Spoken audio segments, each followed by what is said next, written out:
Poem on Mirror.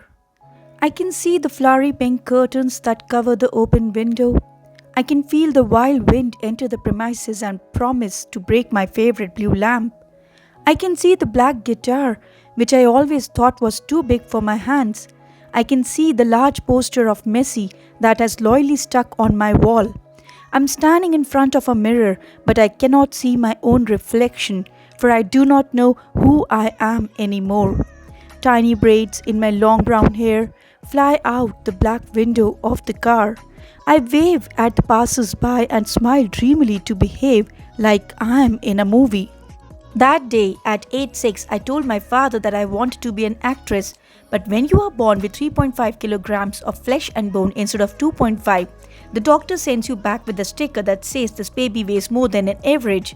When at life's every stage you wage a war with the words plump, chubby, and even cute, no one has to humiliate you, you already know.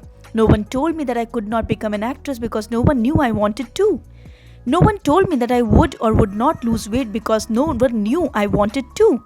And so, one night, standing in front of the same mirror with skin that screamed I wanted to be on a big screen, little by little, I ripped it apart until the layer that wanted to act fell out and was flushed down the drain. I was 12 years old when I said I wanted to change the world, but someone told me that the world was too large and I was too small. When I said I was once in a million, I was told that the world population count goes into billions, and I didn't fight. I just went and proved them right because that night I cried until my second layer was shed into pieces. It's funny how you can lose so many layers and still not lose any weight. When I wanted to sing and dance and see the world, I was pushed into a college that only taught you how to make money. And instead of using this opportunity to do both, I shed layer by layer.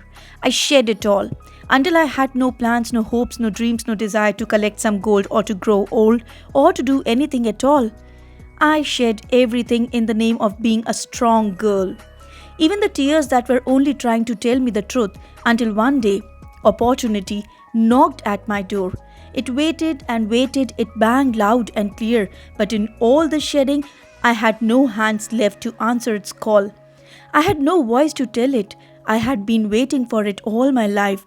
Hell, I didn't even have any ears to listen and to know that it was there. The human mind is a funny place. It will continue in a cycle until you tell it that the path to growth is not round. It is to be found by moving forward. By moving out of your comfort zone of life has made this difficult for me. Hence, I'm not going to do it. I've come to believe that self-victimization is a drug. Your mind lures you into giving up everything and then makes you believe you had nothing. Your constant cries of why me sounds like music to your brain. But they are not. They're cries of you locked behind walls of how fate treated you wrong. I was locked up behind bars of why destiny chose only me to take through a path full of thorns, not realizing that the only person who held the key to that door was me. No one can hurt you as much as yourself. I was never bullied or tortured for being a plump kid. I started excusing myself from everything I wanted to do by telling me that life had made the environment hostile, that it was testing me, that it was playing games with me, that I was its favorite experiment. Until I realized that victimizing myself was like being in a car driven by someone else with just the brakes on, except that there's no other driver. It is just you and the road, and you can choose to keep moving forward or to keep taking U-turns. It is your choice. I stand in front of the very same mirror and search for my reflection. I see nothing because even though I've realized it, I do not want to patch the old layers back onto my body because I want to keep moving forward. I stand in front of the very same mirror and search for my reflection. Nothing to go back to, nothing to cry about, nothing to blame life for. I stand in front of the very same mirror and search for my reflection because it is not a mirror anymore. It is the only piece of shattered glass in the world that screams for happiness because it knows that a little girl broke it to step out of her mind's cage, to spread her wings and to fly.